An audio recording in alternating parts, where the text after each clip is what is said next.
di hadapan Tuhan. Haleluya.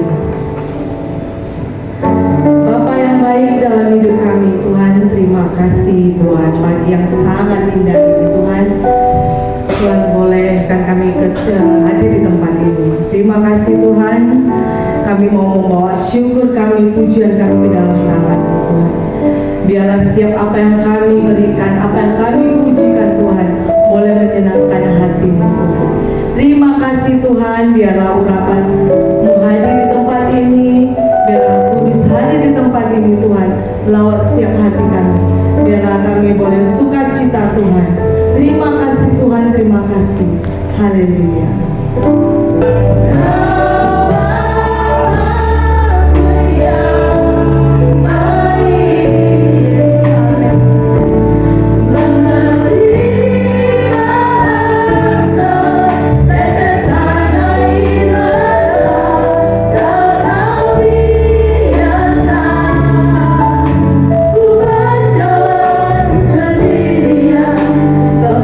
Bapa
pujian terbaik bagi Engkau Tuhan.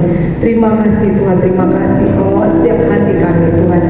Biarlah kami boleh memuliakan meninggikan nama-Mu. Terima kasih Tuhan, terima kasih. Haleluya. Shalom semuanya. Mari kita berikan pujian yang terbaik buat Tuhan. Kalau langit dan bumi bisa memuji Tuhan, saya percaya jemaat Tuhan di sini bahkan bisa memuji Tuhan lebih dari itu. Ada di tanganmu, kau beri rancangan yang berbeda, tak hanya yang baik.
mau memuja Tuhan lebih?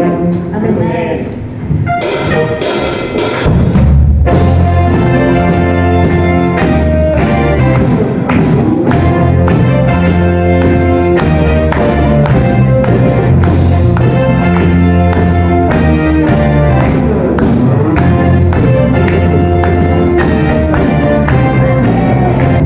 Kita bumi, pujilah Tuhan, sebab Dia menyenangkan sepanjang.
besok pagi kita tahu bahwa Tuhan yang kita sembah adalah Tuhan yang luar biasa, yang tidak akan pernah meninggalkan kehidupan kita.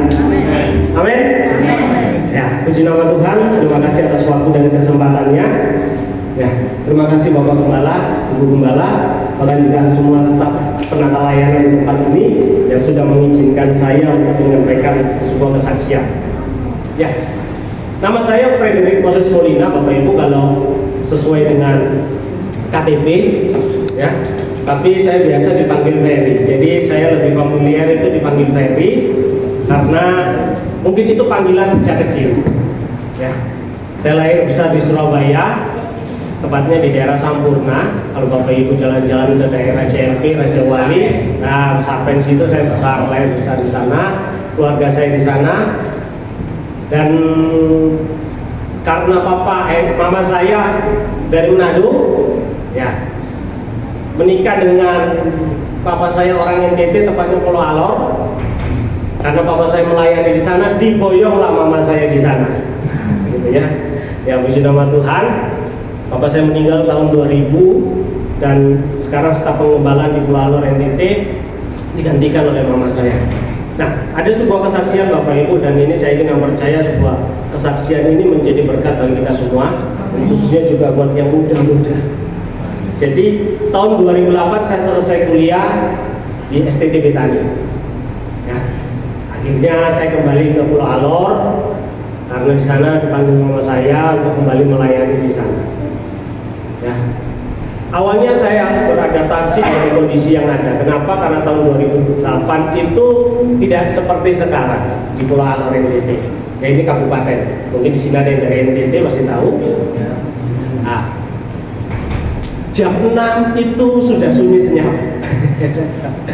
Sampai sekarang belum ada mall di sana. Kalau di ibu kota provinsi Kupangnya ada, tetapi kalau di kabupaten belum ada. Nah, saya berusaha beradaptasi dengan kondisi yang seperti itu, yang dimana semuanya amat sangat sulit untuk dijangkau, amat sangat sulit pada zaman itu. Nah, singkat cerita, tahun 2010 saya bersitegang dengan mama saya, dan akhirnya kami marahan, ya, marah besar, gitu ya. Saya pergi meninggalkan Pulau Alor. Saya pergi meninggalkan Pulau Alor itu tahun 2010, akhir 2010, saya masih ingat sekitar bulan Januari, Oktober 2010 saya meninggalkan. Singkat cerita, saya bawa uang tabungan saya yang memang itu sudah saya simpan, ya. Sampai di Surabaya saya berpikir, sudahlah, nggak usah melayani juga isinya sakit hati, gitu ya. Aku mau kerja aja. Saya kembali ke Surabaya, saya kos di daerah Sumolowaru pada saat itu, karena saya tahu daerah-daerah situ, karena kampus kami dulu di Manyar dekat dengan daerah Sumolowaru, Manyar, Kumpungan, gitu ya. Saya kos di sana, saya mulai berusaha merintis pekerjaan dengan tabungan saya. Artinya apa? Saya belajar, cari-cari kerja lagi, ya. Saya coba datang ke gereja di mana saya dulu melayani, nggak ada pekerjaan. Ya, namanya tabungan, lama kelamaan habis, ya Pak, karena belum ada pekerjaan. Akhirnya Tuhan izinkan saya harus nggak makan berhari-hari, gitu ya. Tapi di dalam diri saya ini ada dua hal. Yang pertama, saya jengkel, saya marah betul-betul sama mama saya. Amarah saya itu besar banget. Yang kedua, saya memiliki sebuah prinsip, sudah nggak mau melayani. Akhirnya apa? Akhirnya semuanya itu dihabisi Tuhan. Ya.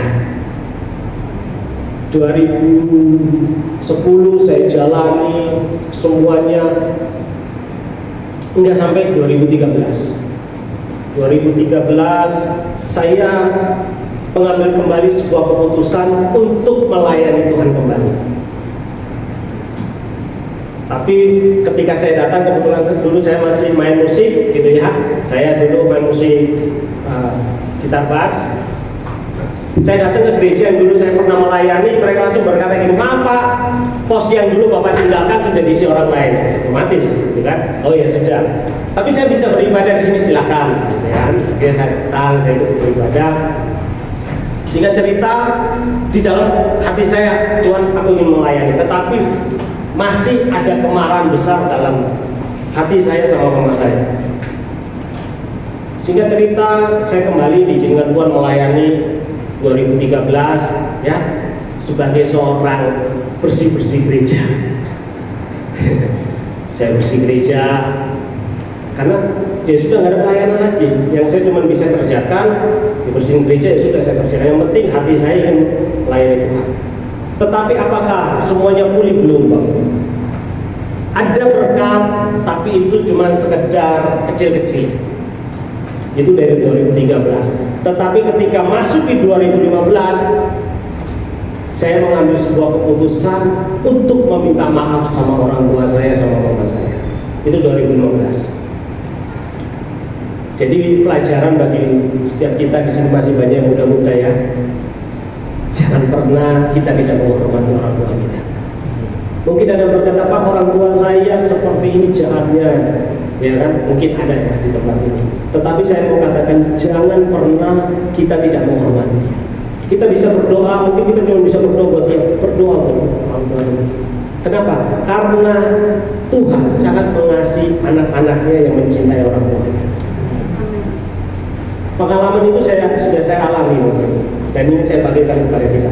Tadi malam saya juga melayani di salah satu youth, saya juga sampaikan hal yang sama.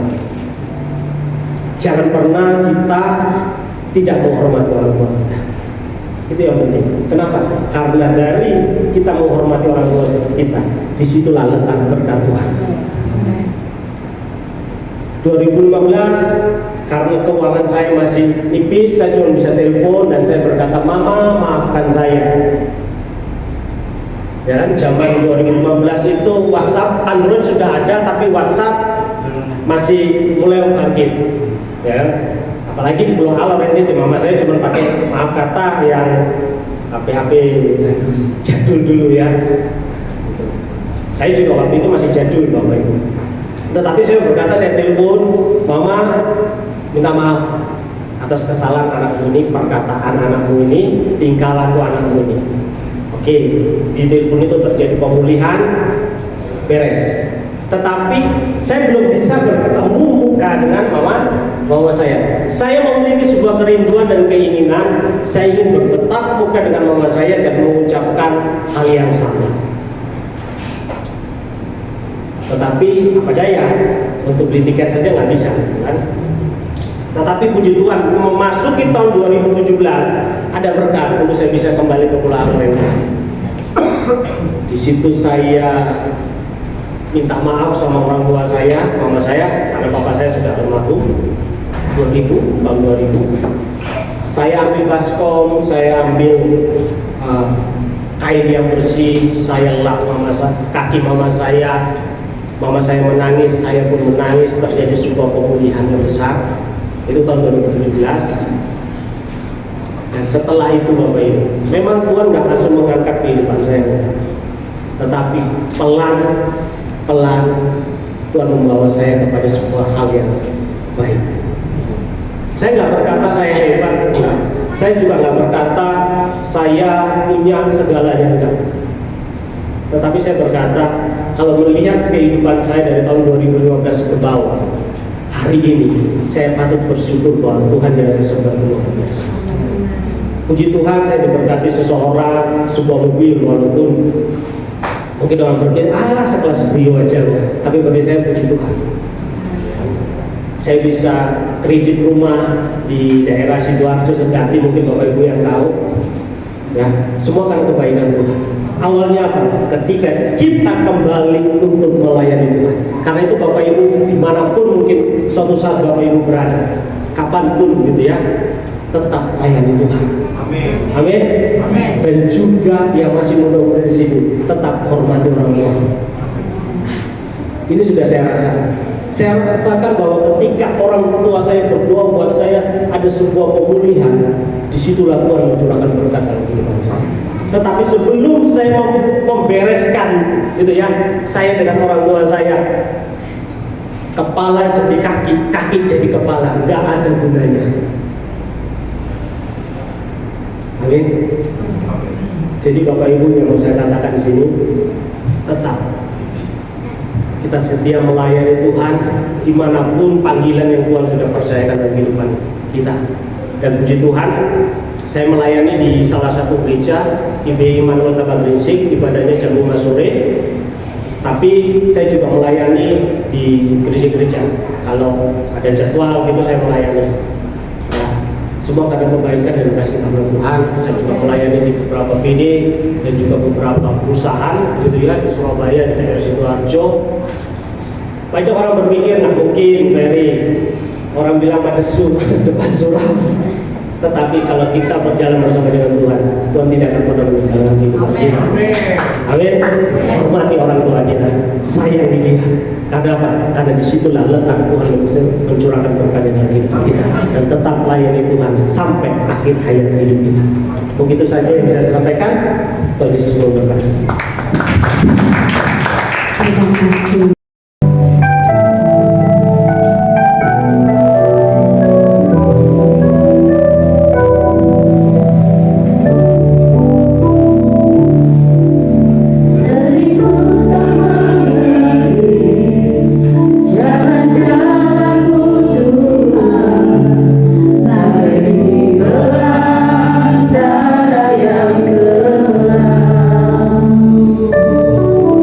Tanpa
kehidupan kami semuanya, umat-umat-Mu menjadi Allah-Mu.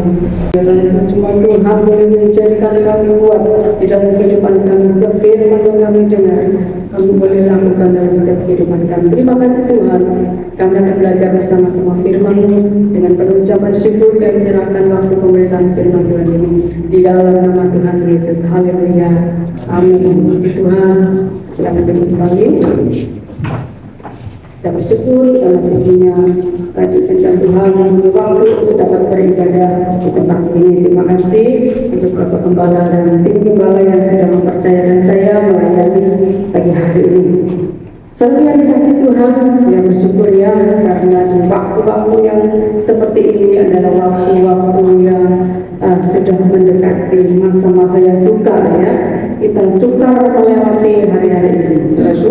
Tapi kita bersyukur karena kita ada di tempat ini, kita masih ada, kita masih bisa beribadah, kita masih bisa percaya kepada Tuhan. Itu adalah anugerah. Dan saudara yang dikasih Tuhan, kita gereja Tuhan adalah calon-calon mempelai Tuhan. Ya, saya beri judul mempelai Tuhan yang harus dipersiapkan, yang dipersiapkan. Saudara, karena Tuhan akan datang sebagai mempelai laki-laki dan dia akan mendapati mempelai perempuannya, yaitu gereja Tuhan, harus sesuai dengan apa yang menjadi kehendak Tuhan. Saudara, sebagai seorang mempelai yang dipersiapkan untuk Tuhan. Tentu setiap mempelai itu, setiap pernikahan itu pasti ada sesuatu yang dipersiapkan ya. Hal-hal yang perlu direncanakan. Dan yang terpenting saat mempelai itu menikah, yang nomor satu itu baju pernikahan ya.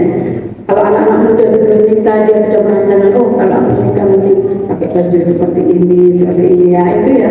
Ya itu juga yang saya alami dulu ya, waktu masih muda itu bayangin nanti baju harus begini gitu ya. Nah saudaraku,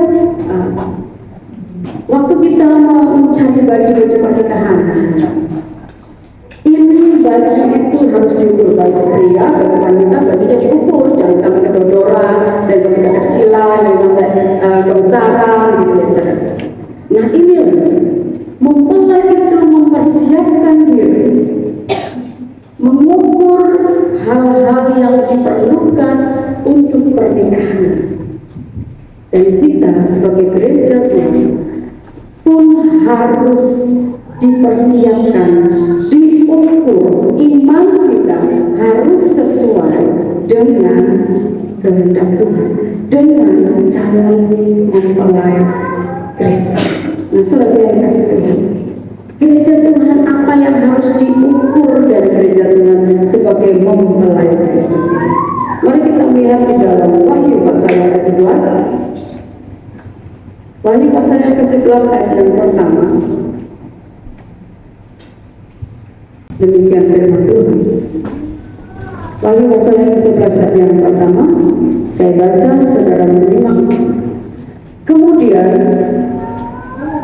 Kemudian diberikanlah kepadaku sebatang bulu seperti tongkat pengukur rupanya, dengan kata-kata yang berikut: bangunlah dan ukurlah bait suci Allah dan mezbah dan mereka yang beribadah di dalamnya. Puji Tuhan, sampai di situ saja.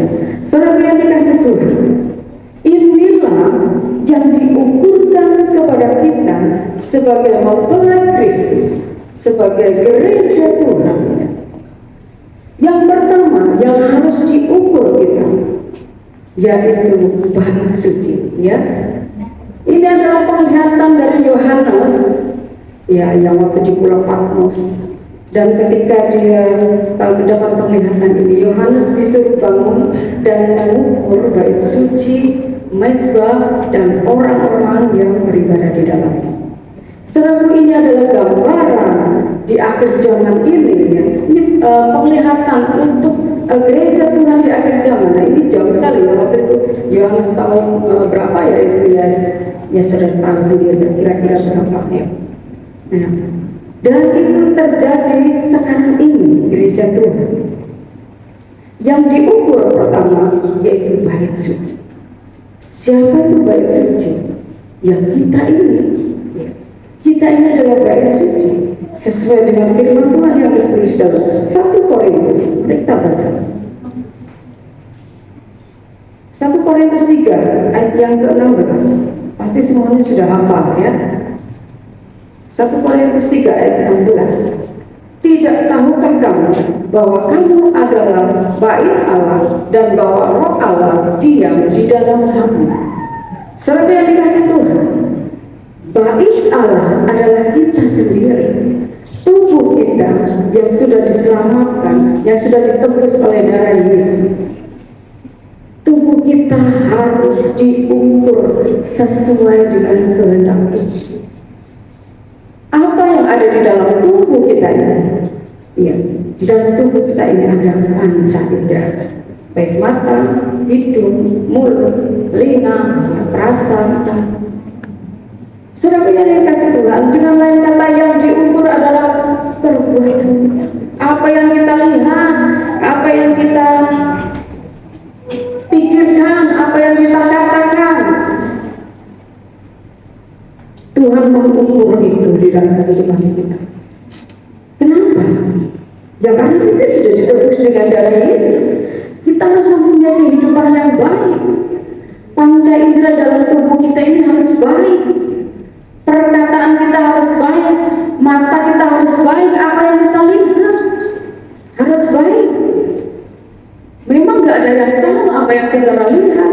Seperti yang kita lihat di HP itu sudah banyak sekali. Yang buruk dan yang baik itu banyak di sana. Nah, yang kita lihat apa di situ? Gak ada yang tahu, hanya Tuhan yang tahu. Apa yang kita dengar? Berita-berita di akhir zaman ini, yang kita dengar menakutkan, yang kita dengar membuat kita gelisah. Saudara yang dikasih Tuhan, inilah diukur oleh Tuhan dari gerejanya mempelainya saat ini. Penglihatan kita, pendengaran kita, perkataan kita, jadilah panca indera kita benar-benar dibaharui, benar-benar ada Roh Kudus di dalamnya, sehingga perkataan kita baik, halus. Ada yang bilang, oh karakter saya itu ngomongnya keras. Ya memang karakternya keras. Tapi ketika Roh Allah, Roh Kudus ada di dalam tubuh kita, karakter kita yang keras itu bisa diubahkan. Kalau orang Manado, orang Batak itu kalau ngomong keras ya. Kalau Manado sama Batak ketemu rame ya, seperti orang berkelahi kalau ngomong. Tapi memang itu caranya. Bukan berarti bertengkar, bukan berarti marahan. Selalu yang dikasih Tuhan kalau berbicara itu aja keras. Nah kalau marah bagaimana? Nah selalu yang dikasih Tuhan. Tetapi ketika Roh Kudus ada, Roh Kudus menjadi diam di dalam tubuh kita, semuanya itu bisa. Ada yang bilang, oh otak bisa diganti atau diubah, tapi kalau watak nggak bisa watakmu yang model bagaimanapun bisa diubahkan kalau Roh Kudus ada di dalam kehidupan kita. Kalau kita tahu bahwa kita ini sudah ditebus oleh darah Yesus, watak kita bisa diubah. Siapa bilang yang tidak bisa? Oh sebab aku sudah begini, karaktermu sudah begini, nggak bisa diubah. Bisa. Selalu yang dikasih Tuhan, tubuh kita yang diukur oleh Tuhan. Kita lihat di dalam Filipi pasal yang ke-4.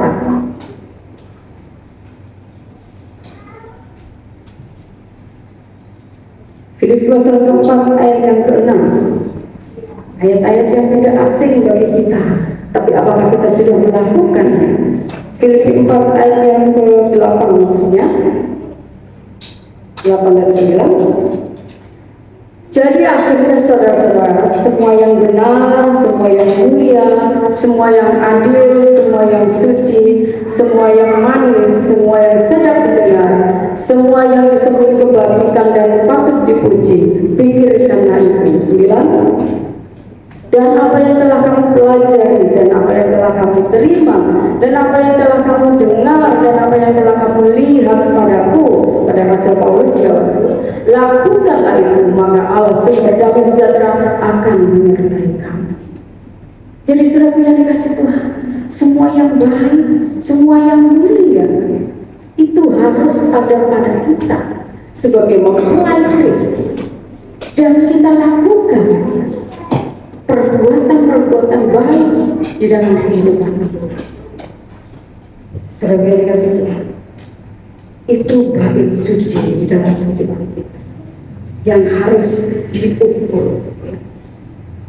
Lakukan semua itu, Rasul Paulus katakan, apa yang kita lihat, apa yang kita dengar. Saudara yang dikasih Tuhan, dan di dalam bait suci yaitu tubuh kita ini juga, kita kembali ke dalam 1 Korintus tadi ya, 1 Korintus 13 3 ayat 16 ya. 1 Korintus 3 ayat 16. Saudara, tubuh kita ini sudah dibayar mahal oleh Tuhan. Tubuh kita sudah ditebus oleh darahnya. Jadi di ayat 1 Korintus 3 ayat yang ke-17 dikatakan di sana, jika ada orang yang membinasakan bait Allah, maka Allah akan membinasakan dia, sebab bait Allah adalah kudus dan bait Allah itu ialah kamu. Saudara yang dikasih Tuhan, kita harus menghargai bait Allah, ya, tubuh kita yang sudah ditebus oleh darah. Saudara yang dikasih, kenapa? Karena ada orang yang tidak bisa menghargai tubuh kita yang sudah ditebus oleh darah Tuhan, sehingga saudara, masalah yang begitu berat menimpanya, masalah yang begitu menjepit dia, sehingga dia tidak bisa mencari solusinya, dan dengan lain kata dia membinasakan tubuhnya sendiri. Dengan apa? Bunuh diri. Ya. Kita melihat banyak sekali saudara. Akhir zaman ini kita melihat berita baik di YouTube, di TV dan lain sebagainya, ya, mengakhiri hidup. Ini adalah membinasakan tubuh kita yang sudah ditebus oleh darah Yesus. Saudara yang dikasih Tuhan, kenapa sampai sebegitunya ya? Ada saya mendengar, kok sampai seperti itu gitu ya? Kok nggak percaya Tuhan akan menolong? Saudara, apapun yang terjadi, kalau kita panggil nama Tuhan, pasti Tuhan akan tolong. Percayalah, waktu kita terhimpit, kejepit-pit, kepepet-pet, yang sampai kemana? Ke pojok-pojok sudah. Tapi kalau kita berseru kepada Tuhan, Tuhan itu pasti hadir, Tuhan itu pasti tolong. Pasti saudara, Tuhan akan berikan jalan keluarnya itu. Tidak kita bisa pikirkan. Yang terpenting adalah teriak kepada Tuhan, minta tolonglah kepada Tuhan. Jangan putus asa sehingga dia membinasakan tubuhnya sendiri. Kita yang dikasih Tuhan, mari kita hargai tubuh kita. Kalau anak Tuhan, orang yang percaya, yang sudah ditebus dengan darah, kalaupun kita membinasakan tubuh kita, tetap kita akan binasa. Saudara jangan berharap atau jangan mengira, wah, aku sudah terima Yesus, aku kan anak Tuhan, ya wes, aku tak mengakhiri hidupnya. Masuk surga? Tidak. Di sana dikatakan, jika ada orang yang membinasakan bait Allah, maka Allah akan membinasakan dia. Jadi saudara, walaupun kita sudah melayani, walaupun kita sudah istilahnya di hadapan orang itu kudus dan lain sebagainya, tapi ketika kita membinasakan tubuh kita ini, Allah akan membinasakan dia. Jadi tidak ada kesempatan lagi. Mungkin perbuatan baik, mungkin semuanya yang dia lakukan dulu itu baik, tapi ketika dia mengakhiri hidupnya, Tuhan akan membinasakan dia. Jadi tidak ada keselamatan bagi kita yang mengakhiri hidup atau bunuh diri. Saudara yang dikasihi Tuhan, jadi sangat sia-sia. Itu yang pertama, bait suci yang diukur bagi gereja Tuhan, bagi sang mempelainya. Itu sebabnya kita harus hati-hati, kita harus melihara hidup kita ini agar tetap kudus di hadapan Tuhan. Yang kedua, kita kembali ke dalam waktu tadi. Yang kedua yaitu yang diukur Wahyu pasal yang 11 ayat yang pertama tadi ya saudara. Yang pertama bait suci, yang kedua yaitu mesbah. Saudaraku, mesbah pada waktu bangsa Israel disuruh Tuhan untuk membuat mesbah, yaitu untuk tempat membakar korban.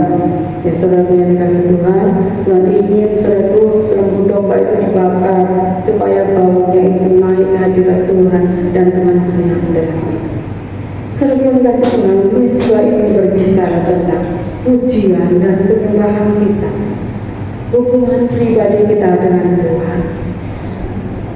Kita harus mempunyai hubungan yang pribadi, ya, menjadi gereja Tuhan, menjadi mempelai. Kalau kita nggak ada komunikasi yang baik dengan mempelai, yang mana kita bisa sehati. Kita harus punya hubungan pribadi. Kalau anak-anak yang sekarang lagi pacaran, yang lagi punya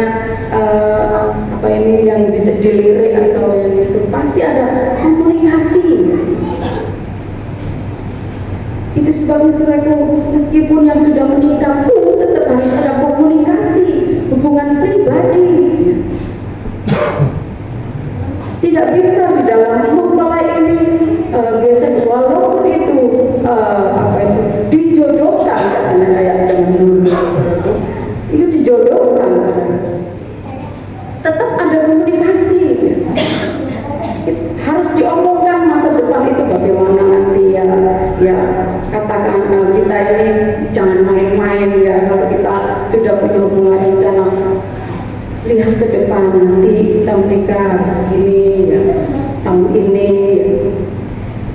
Itu komunikasi. Saya pribadi begini, kamu begini, pokoknya ada komunikasi lah.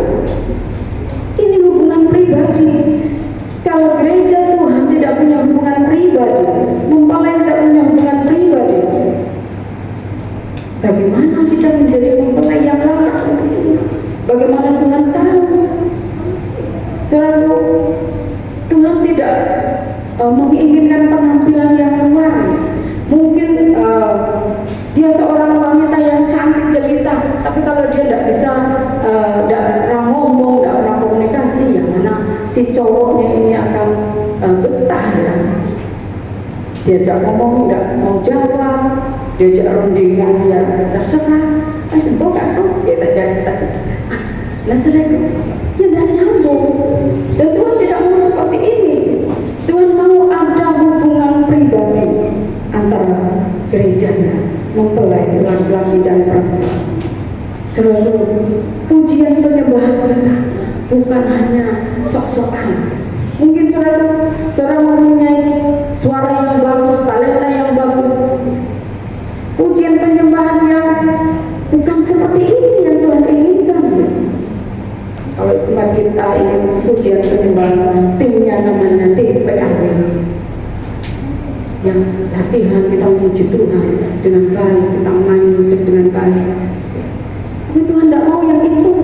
Tuhan mau yang dalam, ya, yaitu hubungan pribadi kita. Kita boleh semuanya talenta boleh kita persembahkan kepada Tuhan. Tetapi saudara yang dikasih Tuhan, kalau kita hanya pelayanan seperti itu, tidak ada hubungan pribadi dengan Tuhan, nol, tidak ada artinya.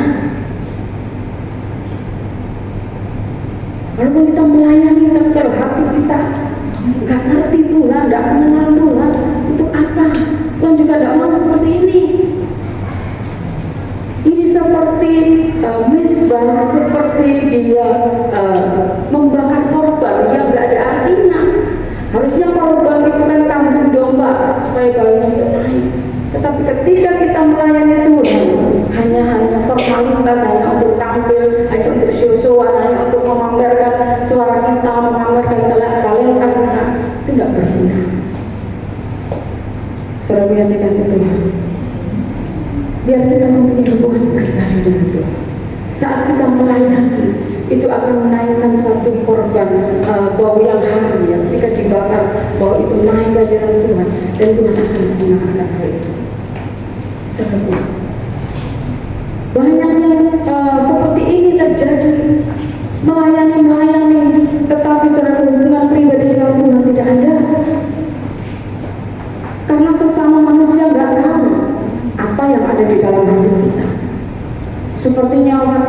menyembah ya. Oh enak sekali ya, sudah menyembah bahasa orang serba yang dikasih Tuhan, tapi selesai ibadah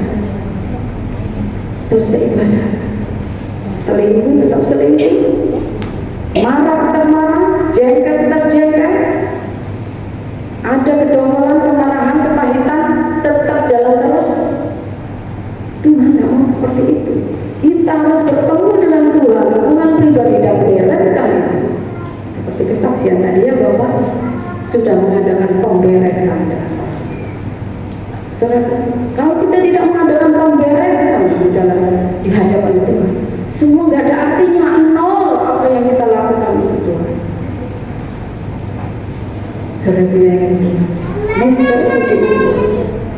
Mesbah itu diperhatikan oleh ada hubungan pribadi dengan Tuhan.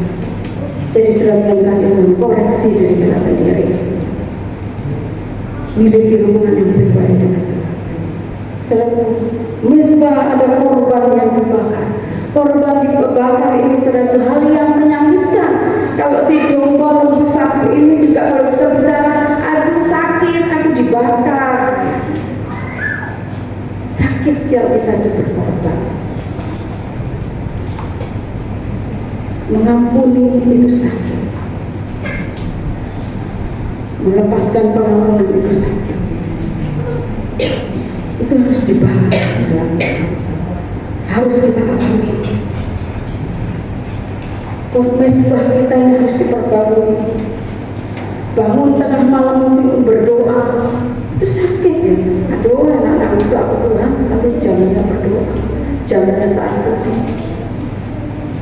Aduh Tuhan, makasih, capek aku Tuhan. Tapi kalau itu sakit ini kita lalui, kita berikan kepada Tuhan, itu yang berkenan kepada Tuhan. Hubungan pribadi itu doa. Kita melayani, kita memuji Tuhan, kita menyembah Tuhan, tapi kita nggak ada saat itu, nggak ada hubungan pribadi dengan Tuhan. Roh apa yang kita persembahkan kepada Tuhan? Sebagai yang dikasih Tuhan. Mari kita berbaharui, karena ini sudah akhir zaman. Kita sudah mau menjadi mempelai, gak ecek-ecek ya sebagai mempelai. Berkorban pun sakit ya, sebagai korban ya, atau persembahan. Saudara yang dikasih Tuhan, aku kan belum kerja, gak ingin apa-apa, aku gak berikan persembahan, ya gak apa. Tetapi saudara, bukan itu yang Tuhan mau. Yang Tuhan mau ada di dalam hatimu. Apakah ingin memberikan korban persembahan kepada Tuhan atau tidak? Saudara yang dikasih Tuhan, apapun yang membuat kita sakit, itulah mesbah, itulah korban di atas mesbah itu yang harus kita berikan kepada Tuhan. Beberapa waktu yang lalu jemaat, aku sungkan dengan ibadah bayati karena aku tidak bisa memberikan persembahan. Bukan itu yang Tuhan mau. Tuhan mau adalah keinginan hatimu yang kamu persembahkan kepada Tuhan untuk beribadah. Kalau memang tidak ada, tidak apa, tidak kasih persembahan. Karena aku gak pernah kasih perpuluhan. Nah itu nanti bisa diatur atau bisa diajar atau bisa dilatih. Kalau kita setia melayani, setia beribadah, Tuhan akan memberkati kita. Kalau Tuhan memberkati kita, jangan lupa untuk memberikan korban persembahan kepada Tuhan. Seperti yang dikasih Tuhan, setiap korban persembahan bukan untuk Bapak Gembala. Jangan berpikir untuk Bapak Gembala.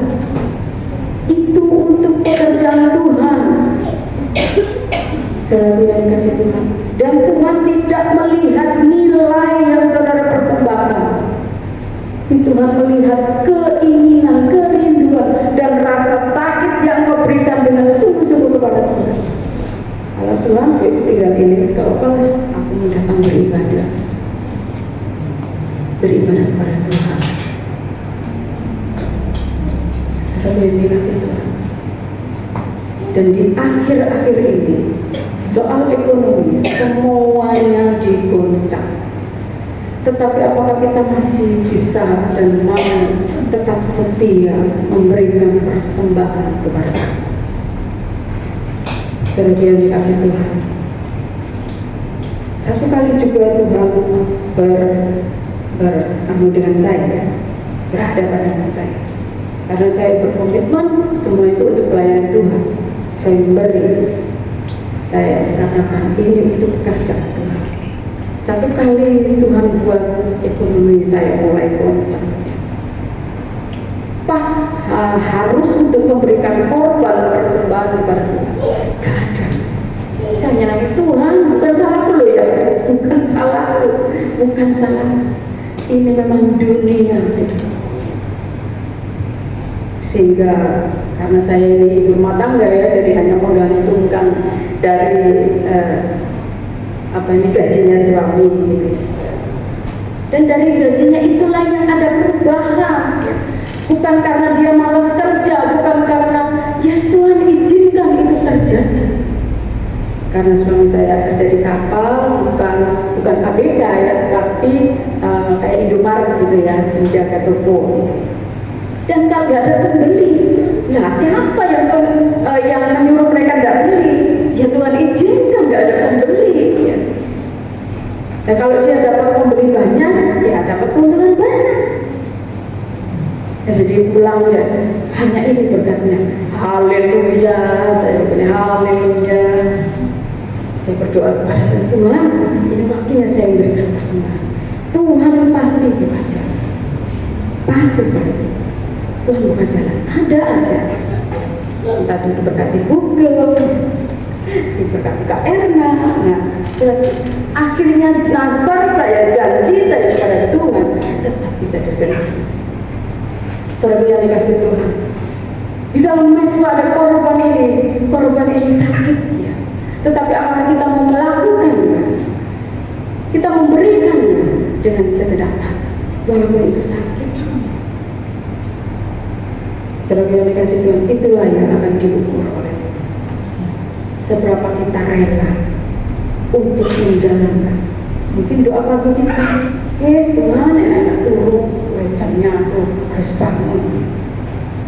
Saat jam 5 anak saya mulai kecil harus bangun tidur saat teduh. Hubungan pribadi dengan Tuhan. Saya keras mendidik anak saya. Saat ini gak ada karena dia ada di sekolah. Saya harus mendidik dia untuk dia saat ini benar-benar mengerti Tuhan. Saya harus ajarkan dia. Kenapa? Saya tidak bisa memberi harta kepada anak saya. Yang hanya saya punya yaitu harta keselamatan, yaitu Tuhan Yesus Kristus. Dan dia harus menjalani kehidupan yang benar di hadapan Tuhan. Saudara, memang sakit, saya bangunin dia, ayo bangun, doa pagi. Masih ngantuk mah. Tapi bersyukur dia nurut. Nah, saya masih kelas 3 SMP ya, perempuan nurut. Saya malas masuk dulu ya, saya tinggal, saya ke belakang. Ketika saya masuk, dia sudah duduk berdoa.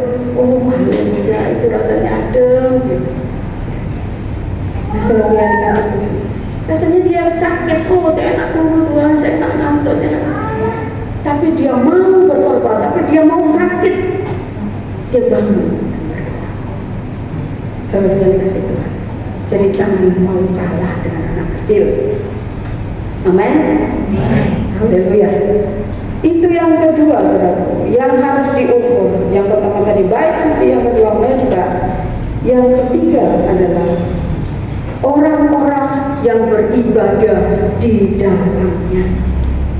Saudara, pada zaman dulu, pada waktu bait Allah itu dibangun, yang masuk ke dalam ruang Maha Kudus itu hanya imam.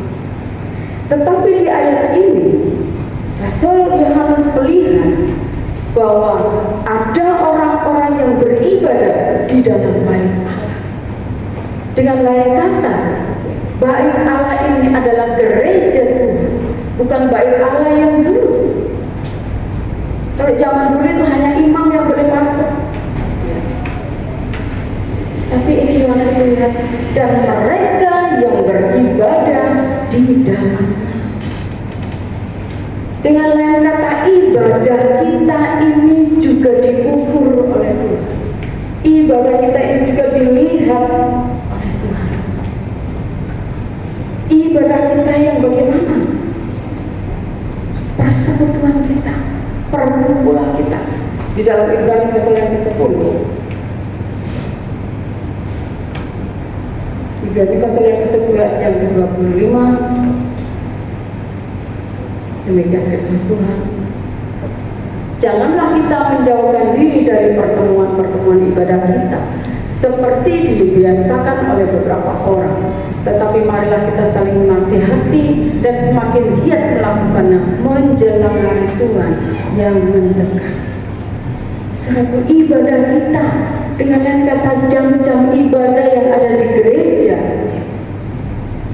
harus kita ikuti. Jangan sampai kita menjauhkan diri. Wes aku datang minggu tok ae. Minggu aja kadang bolong-bolong. Wes aku datang 2 kali aja. Seru yang dikasih Tuhan. Kita hanya gereja kecil, hanya beberapa kali ibadah minggu, Rabu pertama, doa malam Jumat. Jangan kita menjauhkan diri. Kalau di gereja besar ada Senin, ada ini, Selasa, ada ini, tidak apa-apa kalau nggak ada. Tapi kalau kita gereja kecil yang hanya ada doa malam, ada persekutuan doa Rabu, mari kita datang. Jangan menjauhkan diri dari ibadah-ibadah ini. Karena persekutuan ini adalah penting. Karena di dalam persekutuan itu roh kita ini dibakar. Roh kita ini menyembah bersama-sama. Roh kita ini tetap hidup di dalam ibadah ini. Sekarang ini saya lihat YouTube aja berarti. Wis aku nggak datang, nggak beli bensin, nggak beli persembahan. Wis aku di rumah aja pakai YouTube. Tuhan bilang jangan menjauhkan diri dari pertemuan-pertemuan ibadah. Mari kita datang ya. Kalau nggak ada sesuatu hal yang sangat mepet yang membuat tidak datang, ya datang. Tapi saudara, kalau cuma aras-arasan, kalau cuma ya, saudara, mari kita perbarui, mari kita ganti. Jangan malas kita beribadah, jangan malas kita bersekutu. Apalagi ibu-ibu mungkin ya, cewek-cewek yang nonton drakor, waktunya ibadah, aduh ya. Saya suka nonton sama anak saya itu, yang remaja-remaja itu. Aku sudah waktunya ibadah, ayo ke gereja. Waktu ini seru-serunya nih Mak, ya tutup sama tiket diri, ayo kita berangkat ke gereja. Yang main ganteng-ganteng anak muda-muda ya gitu. Ayo mas, selesai ibadah. Saudara yang dikasih Tuhan, harus kita disiplinkan diri kita untuk datang beribadah. Bukan hanya lah aku datang gak enak sama Pak Gem, diteleponi di WA datang ya. Jangan lupa ada ibadah Rabu pertama. Iya Bu Gem, tapi nggak datang. Saudara, bertobat dan berubah mulai saat ini, nggak menjadi mempelai. Dan jangan anggap remeh gereja kita yang kecil ini. Gereja kecil, gereja besar, Tuhan ada, Roh Allah ada. Jadi saudara yang dikasih Tuhan, nang boleh kita besok gak semangat, aku gak semangat. Yang main kita cuma undogi, gak semangat. Saudara, tidak. Gereja mula-mula tidak ada alat-alat musik. Gereja mula-mula hanya penyanyi bersama. Mari kita memuji Tuhan. Seringnya dikasih Tuhan. Tetapi gereja mula-mula semakin hari semakin banyak jiwa. karena mereka tidak menjauhkan diri dari ibadah, tidak menjauhkan diri dari pertemuan. Setiap kali mereka selalu beribadah. Jadi saudara yang dikasih Tuhan, gereja kecil, gereja besar, Tuhan tetap ada dan Roh Allah ada. Yang menjadi semangat atau tidak semangat itu roh kita sendiri, roh sendiri.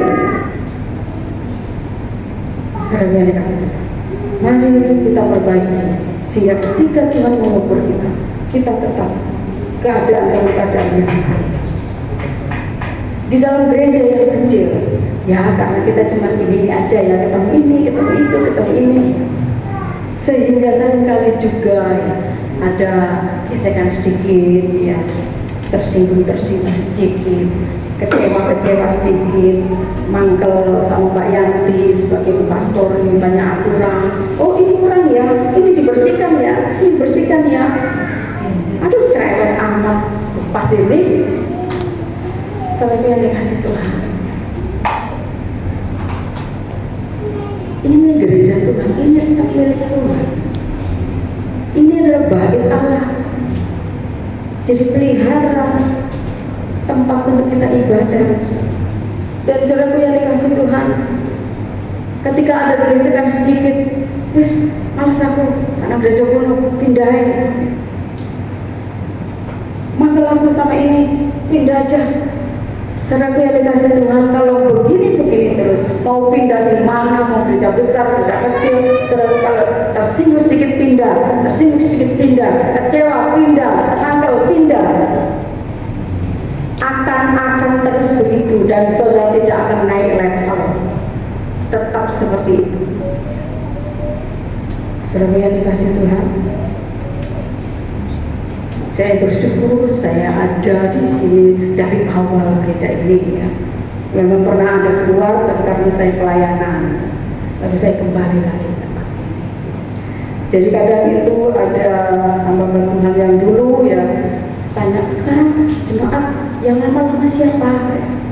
Gak ada, saya teman saya yang jalan dulu, gak ada, cuma saya. Kok kamu kerasan? Ya kerasan lah. Jadi hanya segitu, iyalah. Belum bisa membeli sebelah. Malah ada tertampang di sana. Nah, saudara yang dikasih Tuhan, tetapi tetap kita harus setia. Kita tetap harus bangga. Kita tetap harus melayani dengan sepenuh hati, mau gereja besar, gereja kecil, saudara. Karena kita memberi yang terbaik kepada Tuhan. Saudara yang dikasih Tuhan. Dan ibadah kita yang kedua yang diukur oleh Tuhan di dalam Matius pasal yang ke-22. Matius pasal yang ke-22 ayat yang 37 dan 39. Demikian firman Tuhan. Jawab Yesus kepadanya, kasihilah Tuhan Allahmu dengan segenap hatimu dan segenap jiwamu dan dengan segenap akal budimu. Itulah hukum yang terutama dan yang pertama. Selanjutnya, dan hukum yang kedua yang sama dengan itu ialah kasihilah sesama manusia seperti dirimu sendiri. Saudara yang dikasih Tuhan, ibadah kita yang diukur oleh Tuhan adalah persekutuan kita dengan Tuhan dan sesama. Jadi gambar salib ini harus jalan bersama-sama. Kita mengasihi Tuhan dengan segenap hati, dan kita juga harus mengasihi sesama kita. Jadi salib ini harus nyata di dalam kehidupan kita. Ibadah kita ini dinilai oleh Tuhan. Kita setia, kita mengasihi Tuhan, ya kita berkorban sudah, kita melayani sudah, tapi dengan sesama. Saudara yang dikasih Tuhan, baik itu di dalam gereja apapun orang yang belum mengenal Tuhan, ini adalah sesama. Saudara yang dikasih, kasihilah dia. Dan kita mengasihi sesama, tidak harus memberi ya, memberi apa enggak juga. Kalau saudara punya teman yang mungkin belum percaya Tuhan, mereka mempunyai masalah yang berat, tanyain apa masalahmu, tak doakan, dengarkan curhatan mereka. Seringkali orang yang datang kepada saya itu seperti itu. dia curhat, dia cerita, ya saya dengarin. Kalau memang mau memberkati ya berkati, kalau nggak ada yang diberkati ya doakan. Saudara yang kasih Tuhan, jadi kasih kita kepada Tuhan itu harus sama dengan kasih dengan sesama. Kalau dengan sesama kita masih nggak senang dengan ini, nggak senang dengan itu, nggak mau dengan ini, nggak mau dengan itu, berarti saudara belum mengasihi Tuhan. Saudara dengan yang kelihatan saja saudara tidak bisa mengasihi, apalagi Tuhan yang tidak pernah kelihatan. Lalu apa yang kita berikan pelayanan ini, kita berikan kepada siapa? Kita bisa dilihat oleh dunia kalau kita mempunyai kasih, kita mengasihi Tuhan dengan kehidupan kita. Dengan lain kata, mengasihi sesama kita, memperhatikan. Mungkin kalau kita di jalan lihat nenek-nenek yang mau menyeberang, tolonglah seberang. Mungkin tetangga kita ya, kita harus tanyain, kamu kenapa ya? Kalau anak saya itu bilang, yuk ngomong sama temanmu itu, kamu punya masalah, izin mau tanyain dia. Saya ajarkan dia untuk bisa ya menjadi apa itu ya, menjadi berkat lah ya. Temanmu kalau ada masalah tanyain, wah izin aku mau tanya ini. Saudara yang dikasih Tuhan, kita tetap harus ibadah kita harus tetap sama dengan Tuhan dan sesama. Ini adalah ibadah kita. Percuma kalau kita bisa nyanyi begini-begini, pelayan kita begini-begini, tetapi dengan sesama kita coba kita nggak irusin, kita nggak ini. Apalagi kalau hidup di kampung, saudara yang dikasih Tuhan, jangan tutup mata. Walaupun saudara yang dikasih Tuhan, kita hidup di kampung dan kita ini biasanya minoritas. Kalau saya ini juga di kampung, saya hanya 3 orang yang Kristen. Tetaplah menjadi berkat di tengah-tengah kampung. Jangan karena kita minoritas, wis tutup air lawangi, gitu. Jangan seperti itu. Kita harus menyapa, kita harus menegur, kita harus bertegur sapa. Ya. Nah, seringkali yang dikasih Tuhan kalau ada kondangan gitu tetangga saya dimintai tolong untuk rewang, orang Jawa itu bilang rewang, yang bantu masak-masak. Ya saya selalu datang. Saya tanya itu siapa? Oh keluarganya. Saudara, inilah yang dinamakan kasih dengan sesama. Kasihlah sesama seperti dirimu sendiri. Kita harus menjadi berkat. Nah, terus yang lucu lagi itu masak-masak di rumah ya. Nah ini waktu kalau mengantar pengantin gitu ya. Dulu itu saya itu malu ya. Tapi setelah saya pikir-pikir, loh kenapa? Kita anak Tuhan, nggak apa-apa saudara. Justru kita harus menampilkan kita ini anak Tuhan. Dan kita diundang ya jangan menolak ya. Kita terima saja. Diundang sudah acaranya, doh yang paling lama, doh ceramahnya begini-begini. Saya ngantuk ya. Tapi demi kita berada di lingkungan yang minoritas, kita harus nampilkan kita ini anak Tuhan ya. Jadi kita tetap harus mengasihi mereka, melayani mereka. Akhirnya kita pun di kampung juga terbaik ya. Jadi saudara yang dikasih Tuhan, ini adalah ibadah kita yang dinilai oleh Tuhan, yaitu baik kita mengasihi Tuhan dan mengasihi sesama kita harus berjalan bersama-sama. Saudaraku, biarlah kita belajar pagi hari ini untuk kita menjadi mempelai Kristus yang sedang diukur, yang sedang dinilai, baik di dalam tubuh kita, baik sucinya. Ya, Tuhan ukur kita dan kita memberikan mesbah kita, ya, penyembahan kita, pujian kita, hubungan pribadi dengan Tuhan, kita diukur terus dan ibadah kita juga diperhatikan oleh Tuhan. Jadi saudara yang dikasih Tuhan, biarlah kita menjadi mempelai yang siap untuk menghadapi mempelai Kristus sebelum Puji nama Tuhan, saya tidak kurang dari firman Tuhan. Saya kembalikan kepada Bapak Kepala. Ya, kira-kira bangga jadi mempelainya Tuhan. Aminnya 3.000 orang. Biar kita bangga dengan menjadi mempelainya Tuhan Yesus Kristus. Amin. Iya. Apapun yang terjadi, ya hari-hari ini tidak semakin baik dan semua sudah dinubuatkan. Biarlah kita menjadi seorang yang militan, dalam arti militan bukan radikal, tapi menjadi militan dalam Kristus, menjadi murid yang militan, menjadi pengikut yang luar biasa, sampai kita menjadikan motonya Rasul Paulus menjadi motonya kita. Hidup adalah Kristus, mati adalah amin. Hari ini kita sudah dapat dua pembicara. Iya, kalau pembicara yang pertama tadi, iya, memberikan kesaksian, memberikan berkatnya pada hari ini. Mungkin di waktu yang pas akan menjadi pembicara di waktu yang akan datang. Amin. Mau dengar firman yang sudah dibawakan oleh hambanya tadi. Jadi mak saya pasti apa tuh namanya, kalau deket sama anaknya kita pasti disenggol, dengerin firmannya, ampuni dan hormati orang tua. Ada yang tersenyum soalnya, ya. Tapi yang kedua jangan lupa, pembicara yang kedua, kasihlah sesama manusia. Stop. Tuhan Yesus firman itu memang selalu prok dan up to date sepanjang masa. Amin. Iya. Tadi pembicara di sini Pak Ferry itu suaminya kita itu orang Manado juga.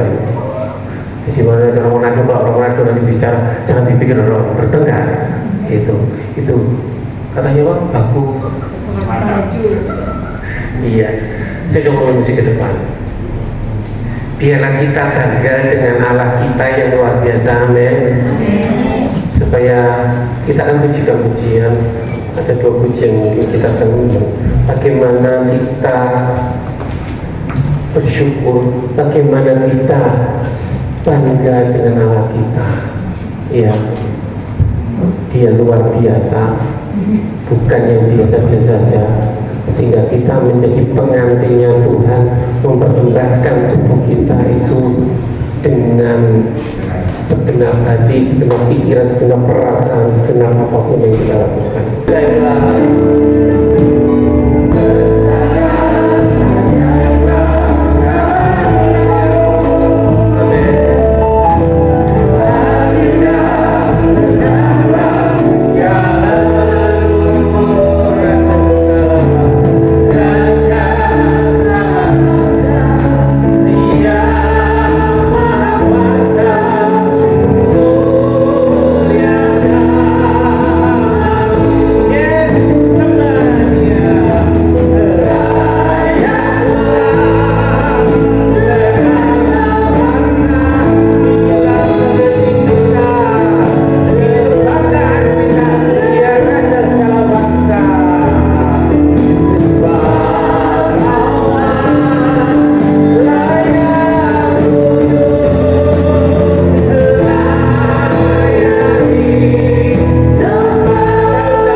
Terima kasih Tuhan. Terima kasih untuk firman. Bila kami persembahkan tubuh kami, mempersembahkan apa yang kami punya, mempersiapkan diri kami untuk menjadi mempelainya Kristus dengan kelakuan yang benar, dengan perkataan yang ampuni kami kalau kami belum sempurna Tuhan, tapi Engkau terus akan menyempurnakan kami, akan terus menjadi serupa dengan Kristus. Memberkati hamba-Mu dan menyampaikan isi hati-Mu Tuhan. Berkati Mama Edi, berkati hamba-Mu, berkati Sheila Tuhan yang sekolah, biar keluarga ini menjadi terang dan garam di tengah-tengah masyarakat sekitar. Berkat-Mu datang di segala penjuru, Engkau sanggup memelihara keluarga ini Tuhan. Terima kasih Bapak, dan kami semua mengaminkan firman-Mu sehingga kami layak untuk menjadi calon mempelainya Kristus, hingga pada saatnya nanti Engkau datang kami siap. Terima kasih Bapak, terima kasih, terpujilah nama-Mu, kami ucap syukur untuk firman-Mu. Dalam Yesus kami berdoa, kami ucap syukur, haleluya, amin. Kita satukan. Kami ucap syukur Tuhan saat pagi hari ini. Terima kasih karena Engkau sudah memberitakan isi hati-Mu Tuhan, supaya kami boleh tetap mengasihi orang tua kami, mengasihi bersama kami, dan juga kami sudah mencurahkan nama-Mu Bapa. Terus tapi setiap kami menjadi tumpahan hari di hadapan-Mu.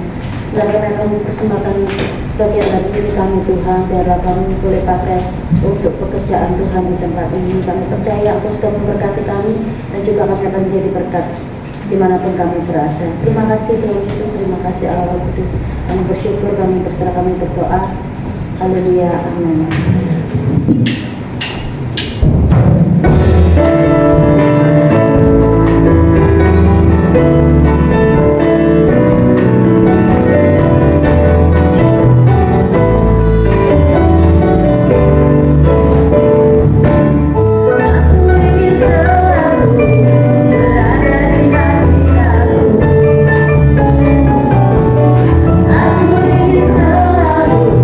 Berlindung dalam naungan-Mu.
Tuhan, shalom. Haleluya. Salome cuma berapa? Shalom. Ya, pagi hari ini kita semua terberkati. Amin. Ya, Tuhan Yesus mengasihi kita semuanya. Yohanes 15:16 mengatakan, bukan kamu yang memilih aku, tetapi aku yang memilih kamu. Dan itu merupakan satu bukti kalau Tuhan yang mengasihi kita terlebih dahulu. Dan bukan cuma berhenti sampai di situ. Tuhan bikin kita, bentuk kita indah untuk saatnya kita siap menjadi mempelai-mempelai Kristus. Dan itu merupakan satu anugerah yang luar biasa. Ya, jadi pagi hari ini Tuhan Yesus mengingatkan kita kembali posisi kita sebagai pribadi-pribadi yang dikasihi oleh Tuhan. Yuk kita sama-sama buka hati kita lebih untuk Dia Allah beracara di dalam kehidupan kita. Saudara yang terkasih di dalam Tuhan, sehubungan dengan ibadah Natal yang akan kita laksanakan pada tanggal 17 Desember mendatang, diminta nanti untuk adik-adik pemuda ya untuk membantu demo supaya bisa segera diselesaikan. Coba bisa lihat betapa cantiknya pohon Natal yang sudah terpanjang ini. Haleluya, sesuai dengan yang panjang, cantik. Amin. Kita juga semuanya cantik-cantik di tempat ini. Amin. Ya, bagikan pohon Natal yang berbuah dan buah kita dinikmati banyak orang. Tuhan Yesus dipermuliakan. Shalom semuanya Bapak Ibu. Saya mengucapkan terima kasih sudah memberikan saya waktu selama sudah 1 tahun lebih lah, udah mau 2 tahun pelayanan di tempat ini. Saya bersyukur banyak pengalaman yang saya alami selama di tempat ini. Memiliki Bapak Ibu Gembala yang sudah memberikan saya kepercayaan, terlebih memberi kepercayaan untuk mengajar anak-anak sekolah minggu dan juga untuk pemuda juga, dan juga diberi pelayanan di ibadah umum. Saya berterima kasih buat semuanya. Mungkin ada kesalahan atau kelalaian untuk pelayanan, kami mohon maaf. Mungkin ada kekurangan, kami mohon maaf. Terlebih-lebih buat Bapak Ibu Gembala sama Tante Yati. Mungkin dalam pekerjaan untuk bersih-bersih gini, kami masih banyak kesalahan, kami mohon maaf. Mungkin ada sebagian dari itu. Shalom. Terima kasih pertama-tama kepada Bapak Gembala yang sudah menerima saya pelayanan weekend hampir 2 semester ini. Jadi hampir 1 tahun di sini. Saya mengucapkan terima kasih banyak karena sudah memberi saya kesempatan untuk pelayanan di tempat ini. Jika ada kekurangan, saya minta maaf. Tapi tapi ini cuma pelayanan weekend terakhir di semester ini. Nanti tahun ini semester depan sudah nggak ada pelayanan weekend lagi. Tapi kalau kami mau ke sini, bisa juga kami datang untuk bantu-bantu di sini. Tapi kalau untuk pelayanan weekend sudah tidak ada lagi. Jadi kami minta maaf jika kalau kami ada kesalahan, terutama sama Tante Yambi jika ada yang ini tentang bersih-bersih ya kami. Terima kasih.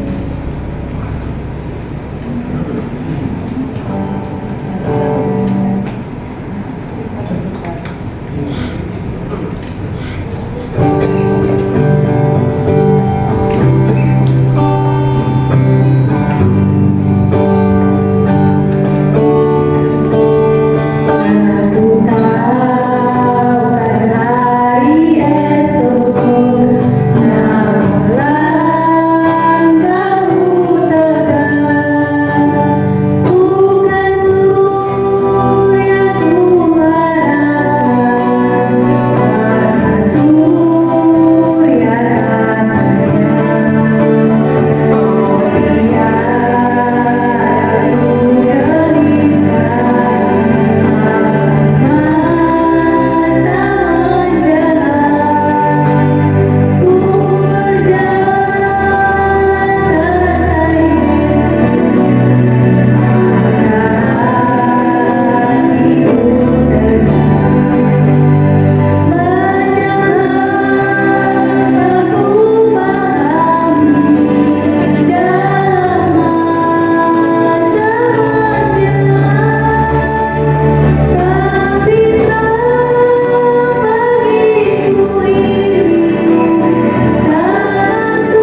mendadak, belum kami baru tahu tadi. Ya, sama-sama saya juga kalau atas nama Gembala dan pengurus dan jemaat terima kasih. Mohon maaf bila mungkin kami sering merepotkan kalian berdua, ya, dimanapun masih Tuhan yang sudah tetapkan kalau sekali menjadi murid Kristus tetap, sekali Yesus tetap Yesus. Amin. Berkat.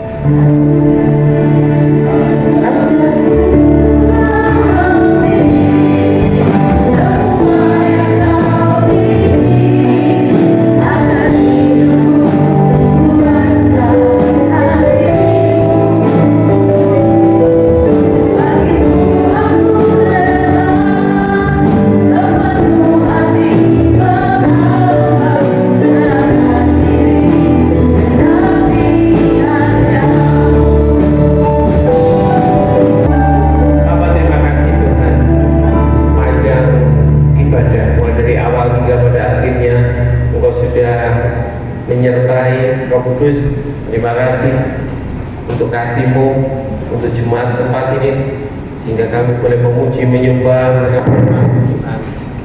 Kau baik, selalu baik dan teramat baik. Terima kasih Bapa, terpujilah nama-Mu, terpujilah nama-Mu.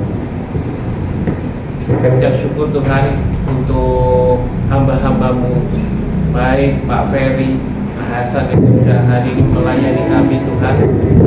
Bapak, terima kasih Engkau baik. Setiap pelayanan mereka tidak pernah akan sia-sia. Mau berkati dimanapun Pak Ferry, Pak Hasan, tim PAW berada, kasih setiamu, anugerahmu memberkati. Nama Tuhan ditinggikan lewat kehidupan mereka. Terima kasih Bapak untuk firman-Mu yang sudah ditaburkan hamba-Mu. Sekali lagi Tuhan, biarlah kami mempersiapkan diri menjadi mempelai-mempelainya Kristus. Itu kesempatan yang langka dari sekian miliar manusia, karena kami sudah dipanggil dan kami dipilih untuk menjadi murid-Mu dan mempelainya Kristus. Terima kasih Bapak. Kami berdoa untuk persiapan Natal, memberkati panitia Natal yang bekerja terus hingga pada saatnya nanti Tuhan kami boleh merayakan ibadah dan perayaan Natal 2023. Biarlah apa yang kami lakukan tidak akan pernah sia-sia, dan kami semuanya lakukan untuk kemuliaan nama Tuhan sebagai kado ulang tahunnya Yesus Kristus. Terima kasih Bapak, berkati Indonesia, berkati kota Surabaya dan sekitarnya di mana kami tinggal. Sejahtera kota menjadi sejahtera kami Tuhan, sehingga kami boleh beribadah dengan aman dan nyaman Tuhan. Memberkati persiapan Natal ini, berkati cuaca, berkati listrik, memberkati apapun juga dana yang kami masih butuhkan Tuhan. Kau yang memperlengkapi dan nama-Mu ditinggikan. Terima kasih Bapak, terima kasih. Terpujilah nama-Mu, terpujilah nama-Mu. Kiranya berkat dari Allah Bapa di surga, di dalam nama Tunggal Tuhan Yesus Kristus serta persekutuan Roh Kudus kiranya memberkati, menyertai, melindungi orang-orang percaya jemaat-Mu mulai saat ini sampai Maranatha Tuhan sudah datang kembali. Terima kasih Bapak. Dalam nama Yesus yang percaya katakan